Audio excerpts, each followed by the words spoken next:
Magandang araw sa inyo. Ako si Brix Pilomantas, isang IBM college student ng Northern Bukidnon State College. Na katulad mo, may mga gastusin at kailangan pagplanuhan ang budget.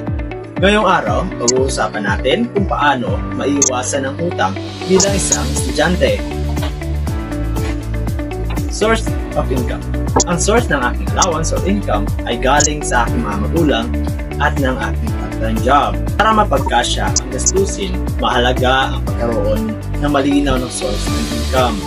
Ako ay may allowance mula sa aking magulang at may part-time work upang madagdagan ang kita. Ito ang ligi ng ating financial stability bilang isang estudyante. Enumerate regular expenses. Ang regular na expenses ko ay mula sa pagkain, transportasyon, at mga pabigla-biglang groups contribution.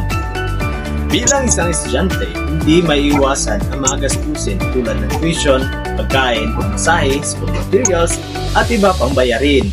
Ang mahalaga, alam natin kung paano ito i-manage ng maayos. Narito ang 5 tips upang makaiwas sa pangungutang.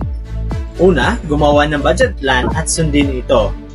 Gumawa ng budget plan at siguraduhin na hindi lalampas ang gastos sa natatanggap mong pera.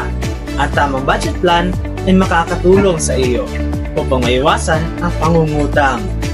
Pangalawa, huwag pabigla-bigla sa gastos. Bago bumili, tanungin ang sarili kung kailangan ko ba ito o gusto ko lang.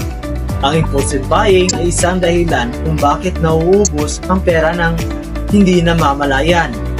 Pangatlo, matutong magtipid.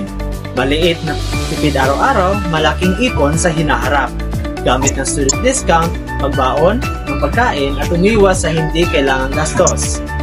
Pangapat, piliin ang tamang priorities. Mas mabuting unahin ang mga pangangailangan kaysa luho. Ang bawat perang matipid ay maaaring gamitin sa mas mahalagang bagay tulad ng edukasyon. Panglima, matutong magsabi ng hindi. Hindi sa lahat ng imbitasyon ay kailangang tanggapin. Matutong hindi kung hindi pasok sa budget upang maiwasan ang pangungutang. Ang pagiging college student ay mahirap, pero mas mahirap ang may utang. Maging wise sa pera, iwasan ang hindi kailangang gastos at matutong magtipid. Tandaan, ikaw ang may hawak ng kinabukasan mo, kaya simulan mo na maging financially wise ngayon pa lang.